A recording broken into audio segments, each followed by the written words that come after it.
मगर जो कागज आया है आपके पास में, उसमें साफ साफ लिखा हुआ है कि जैद को फांसी की सजा सुनाई गई है, तो वो क्या है? जी, फिर हमने जैद को, अब इसके बारे में जैद के बाद जब हमें इस चीज़ का पता चला इससे थाने से, जैद का एक दिन फ़ोन आ गया, हमने उससे पूछी तो वो कहने लगा कि मुझे फांसी हुई थी, यहाँ पे सजाए मौत का आदेश आया था।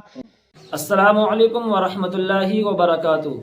जी हाँ मेरा अज़ीज़ दोस्तों, मेरठ के रहने वाले मोहम्मद ज़ैद के हवाले से सऊदी अरब से एक बड़ी खबर निकल कर सामने आ रही है। जी हाँ मेरा अज़ीज़ दोस्तों, जैसा कि आपने सोशल मीडिया पर देखा होगा कि मोहम्मद ज़ैद के हवाले से सऊदी अरब में फांसी की सज़ा का हुक्म दे दिया गया है। दोस्तों, फांसी का हुक्म क्यों दे दिया गया था मोहम्मद ज़ैद को सऊदी अरब में, इसकी हकीकत निकल कर सामने आ रही है। आप इस वीडियो को ज़रूर देखकर जाएं और आपको अहम बात बता दूं कि मोहम्मद ज़ैद को अब फांसी नहीं होगी। जी हाँ मेरा अज़ीज़ दोस्तों, मेरठ के रहने वाले मोहम्मद ज़ैद को अब फांसी नहीं होगी। इसकी हकीकत मैं आपको दिखाने वाला हूं और सुनवाने वाला भी हूं।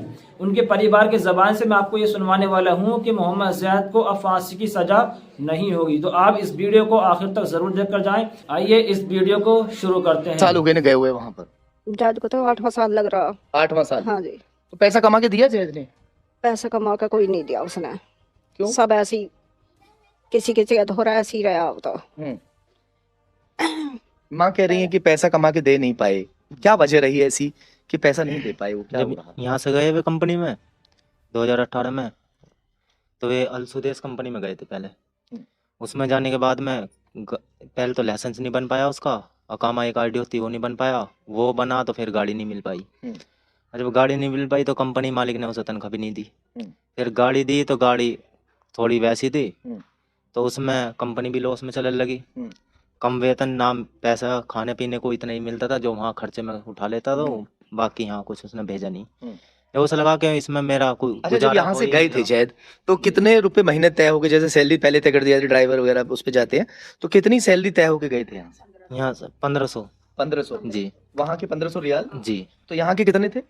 यहाँ के बैठ जहाँ तकरीबन 30-35 हज़ार। 30-35 हजार? हाँ जी। तो वो 30-35 हजार रुपए महीने तो दिए होंगे ना आपको? नहीं दिए, वे भी नहीं दिए। क्यों? क्योंकि जब वो यहाँ से गया तो जाते ही उन्होंने पैसे नहीं दिए। उन्होंने कहा कि जब गाड़ी मिल जाएगी जब ही तुझे पैसे मिलेंगे। अच्छा, गाड़ी मिली हाँ, नहीं? गाड़ी मिली नहीं। और जब गाड़ी मिली तो उसे केवल इतने ही पैसे दिए कि जिससे 500-600 रियाल ही पैसे जो अपना खर्चा वहाँ पे उठा सके। हाँ जी, क्या तो कपड़े वपड़े पहनने में या फिर साबुन में, नहाने धोने, खाने पीने में, बस इतना ही। जैद को लगा कि इसमें ना तो मैं घर पैसे भेज पा रहा हूँ और ना ही मेरा कुछ हो रहा है, मेहनत भी ज़्यादा है। तो उसने एक कंपनी में बात करी, उसने कंपनी में उसमें पहुँच गया।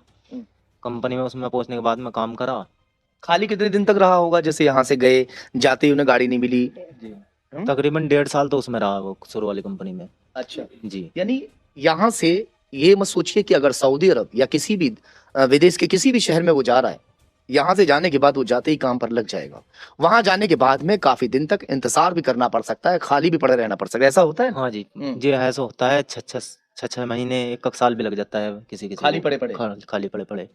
एक लड़का है हमारे गांव का, 1.5 साल हो गए अभी तक ना तो उसका अकामा बना, ना ही लाइसेंस बना और ना ही गाड़ी दी, ऐसी पड़ा है। अच्छा, जिस शेख के पास में या कंपनी में वो काम कर रहे थे, उसकी जो गाड़ी है वो कहीं टकरा जाती है, सुना था। जी जी, ये अल जाफर कंपनी में गए थे, उसमें काम करा इन्होंने, पर इसने जिससे उधार कुछ ले रखा था उसमें जो काम चला वो उसे दिया इसने। देने के बाद उसने घर जब भी नहीं दे पाया, फिर उसकी गाड़ी का एक्सीडेंट हो जाता है। गाड़ी का एक्सीडेंट होने के बाद में उसे 10-20 दिन तो अस्पताल में रहता है। वो ज़्यादा तगड़ा एक्सीडेंट, गाड़ी बिल्कुल ख़त्म हो गई थी।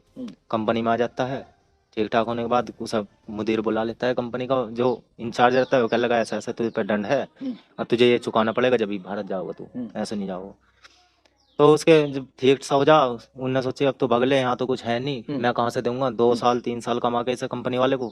तो वो चला जाता है, कहीं मजदूरी करता है, उसे पुलिस वाला मिल जाता है। और पुलिस वाला कहता है तो एक काम कर, मैं तुझे इंडिया भिजवा दूंगा, तो मेरे द्वारा गाड़ी खड़ी है, उन्हें चला ले। उसके पास पाकिस्तानी ड्राइवर और भी थे, वे भी काम कर रहे थे। रात को गाड़ी चलाती, कूड़े की थी, जने डंपर था वो, जैसे हमारे यहाँ मट्टी वट्टी में चलता है, उन्हें चलाया करता था, उसने बताया था।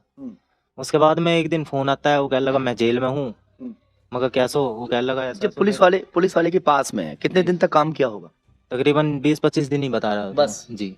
तो जो ड्रग्स मिला, सबसे बड़ा सवाल यहाँ है, जो उसकी गाड़ी में जो भी पैकेट था, ड्रग्स था, क्या था उसमें, जो वो पदार्थ जो मिला, आखिर वो कहाँ से आया, कैसे आया? और भी उसका एक दोस्त पकड़ा गया जो पाकिस्तानी था। जी, ये उसने बताया कि मैं शाम के टाइम, पुलिस वाला कहने लगा मैं नो तुम मेरा सामान है यू वहाँ सामान रख आओ। बाकी ड्रग्स उसमें नहीं था, वैसे ही सामान था, घरेलू सामान उसका पुलिस वाले का। और उसकी जो गाड़ी थी वो दूसरी थी, घरेलू गाड़ी थी। अच्छा। तो वे तीनों बैठ के चले गए, दो ड्राइवर पाकिस्तानी थे, वे भी थे।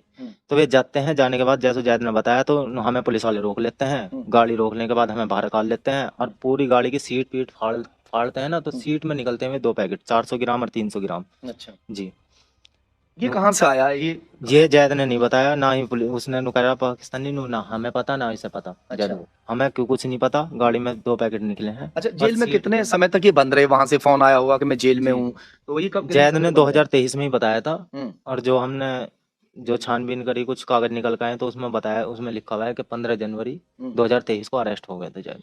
अच्छा, जी 15 जनवरी को अरेस्ट हुए थे, जी और यानी कि लगभग 11 महीने में ये फैसला हो गया, ये दिसंबर में आ गया आपके पास में जी कि जो है जैद को फांसी की सजा हो गई। जी 24 में। 2 साल हो गए। 2 साल हो गए? जी अच्छा, 2 साल में। जी 2 साल के लगभग में ही हो गए। हाँ हाँ, 2 जी। साल तो 25 आने वाली है। जी नहीं? हाँ जी। सही।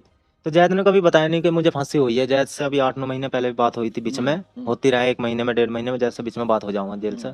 तो उसने बताया था कि 8 महीने पहले बताया था उसने कि मुझे 15 साल की सजा है, और अब तो 15 साल काट के आने पड़ेगा। मगर जो कागज आया है आपके पास में, उसमें साफ साफ लिखा हुआ है कि जैद को फांसी की सजा सुनाई गई है, तो वो क्या है? जी फिर हमने जैद को, अब इसके बारे में जैद के बाद जब हमें इस चीज़ का पता चला इससे थाने से, जैद का एक दिन फ़ोन आ गया, हमने उससे पूछी तो वो कहने लगा कि मुझे फांसी हुई थी, यहाँ पे सजाए मौत का आदेश आया था, जिसमें मैंने मर्सी पिटीशन डाल कर, रहम की एक अपील होती है वो डाल कर, उन्होंने मेरी 20 साल की सजा उसकी 15 की कर दी है। अच्छा, जी यानी कि फांसी की सजा को टालकर 15 साल की सजा कर दी। जी जी ये कंफर्म हो गया है? ये कंफर्म हो गया। जो हमारे कुछ भाई भी हैं और गांव के भी हैं, उन्होंने जैसे ये लेटर गांव यहाँ पे आया तो उन्होंने एक वकील करा वहाँ पे, उन्होंने जानकारी निकाल ली। जानकारी निकालने के बाद में उसकी जो जेल के भी डॉक्यूमेंट हैं वे सब जो हैं, जो हाँ जैद को पता है वैसे जैद को भी उनके बारे में, तो वे कह रहे हैं कि इसमें तो 15 साल ही आ रही लिखी हुई है, सब ऐसी फांसी वांसी सजा तो। मगर ऐसा सुना जा रहा था कि जैद को मालूम ही नहीं है, जैद जो है इस भ्रम में है कि 15 साल की सजा उसको हुई है, जबकि जो कागजात दस्तावेज ये बोल रहे हैं कि उसको फांसी की सजा सुना दी गई।